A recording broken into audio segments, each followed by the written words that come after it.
Hey everybody, it's Eleanor Dooley from Nourishing Nutrition coming to you from my own kitchen. I am making a chicken pot pie for dinner.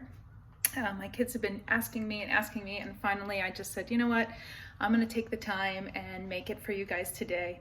And I wanted to share with you how I made it. So I'm gonna walk you through the steps and show you how you can make it dairy-free. You can make it gluten-free if you want, and just with healthy whole ingredients to nourish you and for you to enjoy on a cold night. So we're gonna get started here. Okay, so I'm gonna put you right there. This is the chicken that we're gonna start with. A lot of people have asked me about where do I get my chicken and how do I prepare it, and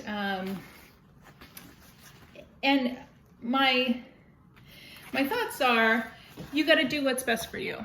I use a farm called Butcher Box. They're online. I can put the link in the comments. And they're all organic. And you can get all kinds of meats. I've gotten salmon. I've gotten chicken thighs, chicken breast. You can get ground beef. It's all humanely raised meats, and they're all clean. They're antibiotic free, pesticide free, and organic. So I know when I get my Butcher Box delivery, I know what I'm getting, and I know I'm getting quality meat. So if you're interested in trying it, I've even ordered our Thanksgiving turkey through there. So if you're interested in trying it, I can put a link in the bio. It'll give you, I think it's $20 off your first order. So what I'm gonna start, so I did get chicken breast. I got a mix of breast and thighs. So that's what you see here. And as you can see, I've got it here on a paper towel and I'm just patting it dry. So you wanna get most of the moisture out because you're gonna be cooking it in oil, and you don't want the water to get in the way. So I'm gonna season this. I've got my handy dandy salt and pepper, just your basic ingredient, your basic seasonings. I go real easy on the black pepper and more heavily on the salt because salt brings out the natural flavors of the foods as opposed to making it salty. So I try to get it in all the little cracks and crevices. So here we go. And I'm gonna bring it over here to my cutting board. As you can see, I'm gonna cut this chicken into bite-sized chunks, and you can see the lines on the chicken, that's the threads of the muscle. I try to cut with a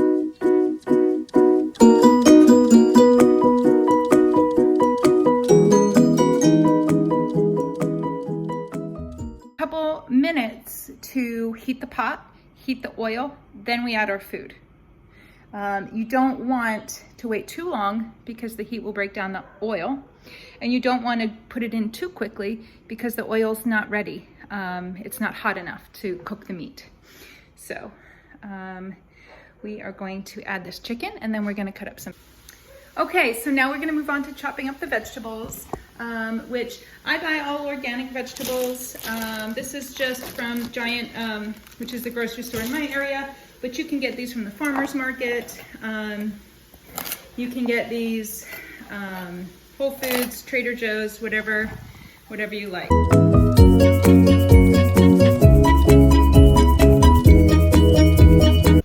Okay, as the chicken is cooking, I'm gonna add a little bit of, this is just seasoning salt, as you can tell.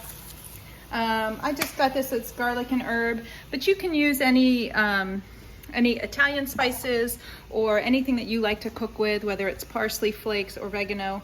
And then I'm gonna add a little bit of, this is called dried onion. So that just adds a little bit flavor while the chicken, okay, as you can see, the chicken is cooking nicely. Most of the pink is gone, which is the spot where we want to be. You've got a little bit of liquid in the bottom, which is good, and we're going to get prepared to add our vegetables. It's okay if the chicken's a little bit pink right now, because don't forget, it's going to cook when the vegetables cook, and then it's also gonna cook in the oven as part of the pot pie. So you don't have to worry about it being raw. You're not even close to being ready to eat it yet. So let's go ahead and add our vegetables.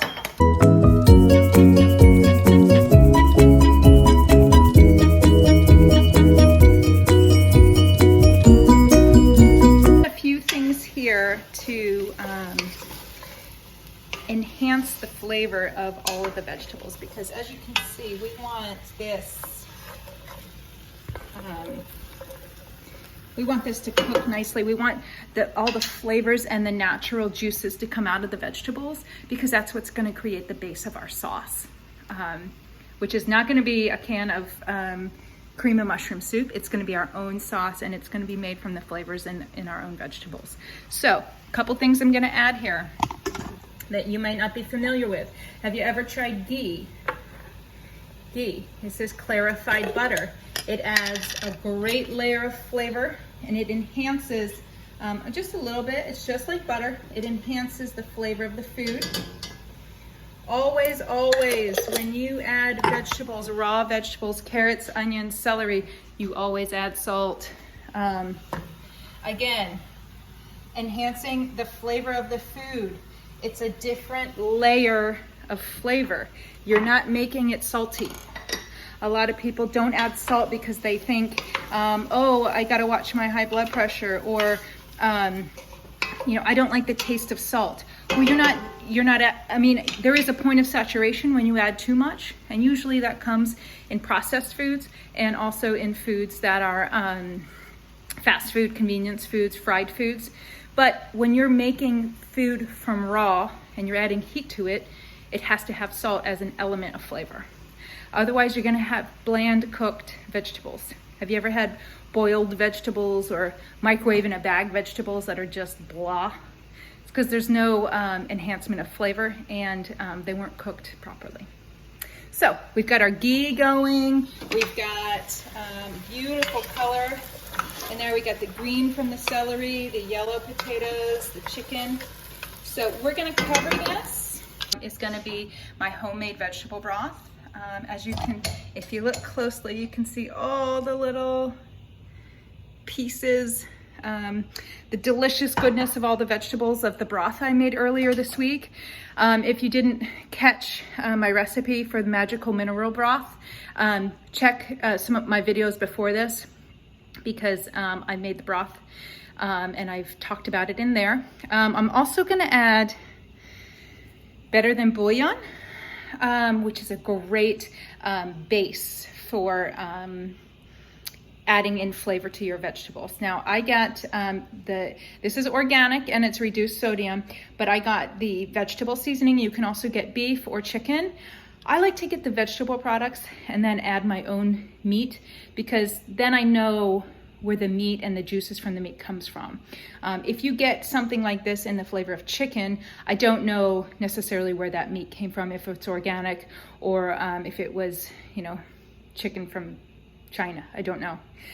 So I prefer to get vegetables, and if you can, get organic vegetables. The less pesticides bothering your system, the better. The much easier it is for digestion. Okay, so we talked about the ghee, we talked about flavoring our foods. Now we're gonna talk about the creamy sauce that we're gonna make. So creamy sauce needs a few things. It needs a base, which is gonna be, we're gonna use coconut milk. So this is unsweetened, and it's gluten-free, and it just comes from a coconut. There's no other ingredients. And coconut and water. So we're gonna add that to make it creamy, but it doesn't taste overwhelmingly like coconuts. The cool thing is that we've added in so many great vegetables like onions, celery, and we're also gonna use organic garlic.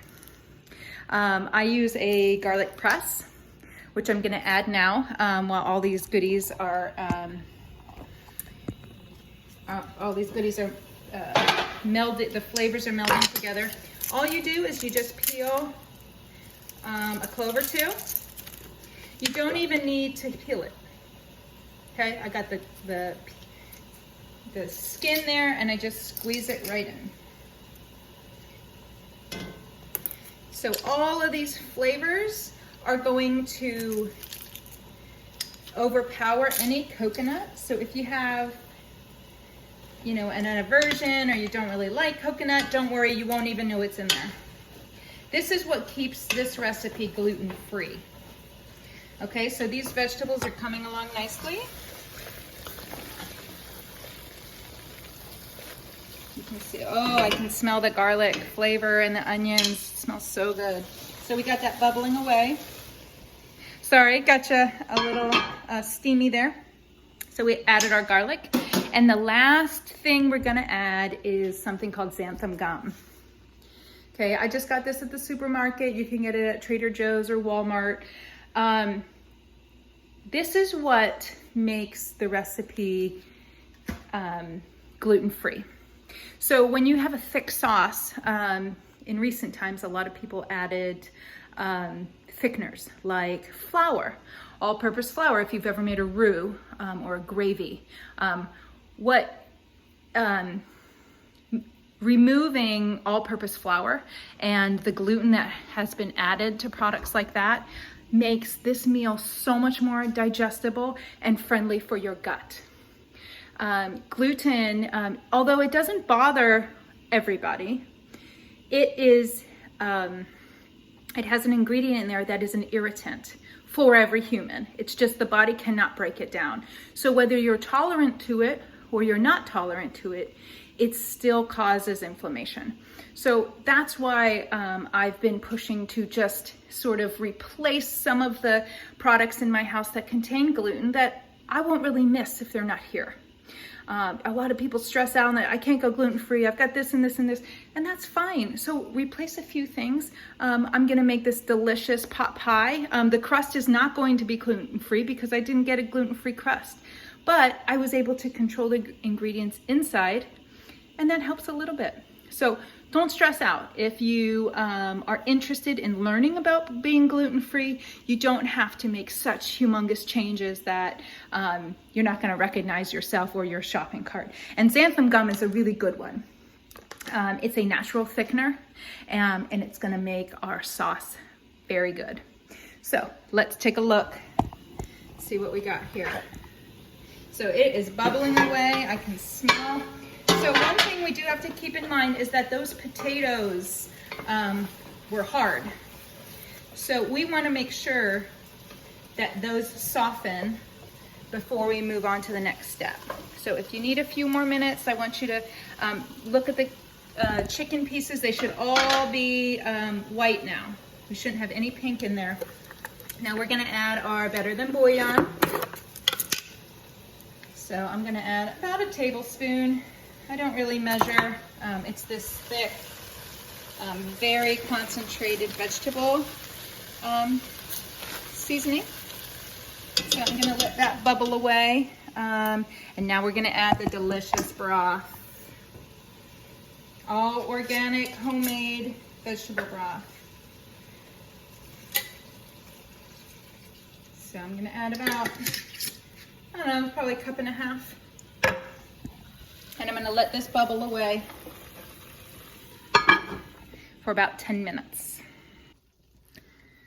All right, it looks like all of those delicious juices have come out of the vegetables. Everything's nice and relatively soft, but not falling apart. Now it's time to thicken and make our sauce. So we are going to add coconut milk, which is nice and thick. You want to get all of the thickener out of there, and you want to stir that in. Okay, so you can see it's starting to get that creamy consistency. I've turned the burner down to low, so we're going to go to a simmer, and then we're going to add the xanthan gum. Okay, so we're gonna make a slurry with the xanthan paste. We're gonna use olive oil instead of water. So I just put a small teaspoon of xanthan gum, just a little bit of olive oil, and you make a nice paste. So you can see it looks a little bit like garlic, but it's tasteless. and we're gonna add that to our pot as a thickening agent. Now, I've made the mistake of using water with xanthan gum, and it just turns into a clumpy mess. So you do wanna make a slurry beforehand, which means you wanna make it on the side before adding, because if you just add the powder straight to the pot, you're gonna get a lot of clumps, and we don't want that in our beautiful pot pie interior. To let this bubble away. I'm going to keep the lid off, because when you keep the lid off, it doesn't trap the moisture, so it lets it be more concentrated and less watery, which is what we want for our chicken pot pie filling. So I'm going to let this bubble away, and then we are going to finish by putting the crust on top. So here it is. It's starting to thicken up. And cooking it without the lid is really making this thick and creamy. I like it a little bit thicker than that, so I'm gonna let it simmer here for probably another 8 minutes or so. Okay, so that was about 8 minutes, and you can see it's so much thicker. I'm gonna remove it from the heat and bring it over to set up for making it into a pie. Okay, so the best way to do this, of course, turn off the heat.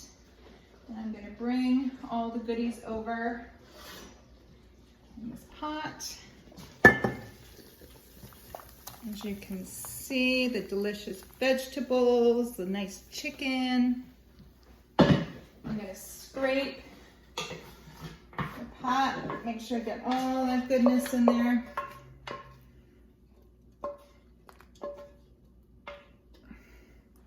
Okay, a couple things we can do here because the pie plate is super full. I'm going to drain some of the liquid. Oh, that smells good. I'm going to drain some of the liquid. You could keep this liquid and use it in other baking and cooking. Any casserole recipes that you're going to be using for the holidays, or anything you just want to add to. All right, so now let me just wipe the edge. Okay, so now we got our pot pie. Look at that beauty. All right, so now we have to let it cool. As you can see, the steam totally coming off. We're gonna let it cool for about an hour. And then we're gonna put the pie crust on, and then we'll bake it, and we'll be ready to go. Okay, we are ready to finish this pot pie and get it in the oven for dinner. So as you can see, this beautiful baby right here is nice and cool. Cool to, it's still warm, but cooled at room temperature. I've got my pastry dough right here. This is actually a pizza crust. Homemade pizza crust that I got just ready made.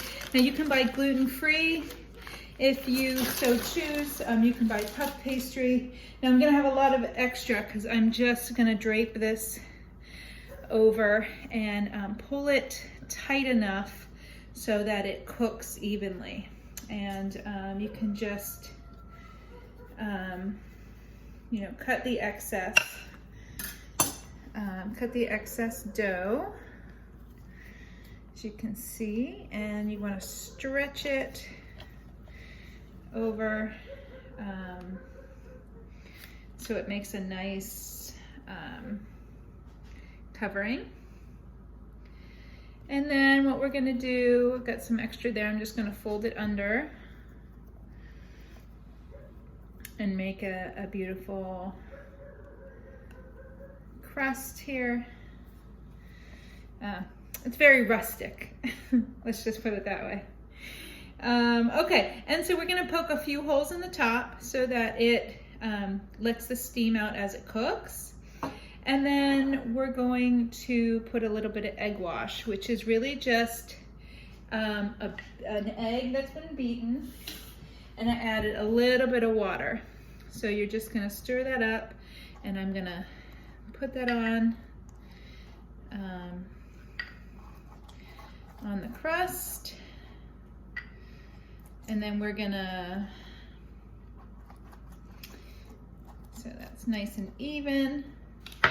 And then we're going to sprinkle a little bit of salt on the top, and then a little bit of thyme. I just love the flavor of thyme with the chicken pot pie. And that is it, folks. I'm gonna put this in the oven at 375 for about 35 minutes and check it. Make sure it's bubbling, and then make sure the pastry is cooked all the way through, because all the ingredients are cooked in the chicken pot pie. And then you have a beautiful, delicious chicken pot pie that's homemade with no preservatives and exactly the ingredients that you want. So hopefully this was informative. I hope you enjoyed it. Send me a private message. I'll send you a free recipe if you're interested in learning more about nourishing nutrition and working together to make our lives healthier, because your body is unique and so is your nutrition. Okay, thank you. See you later, guys. Bye.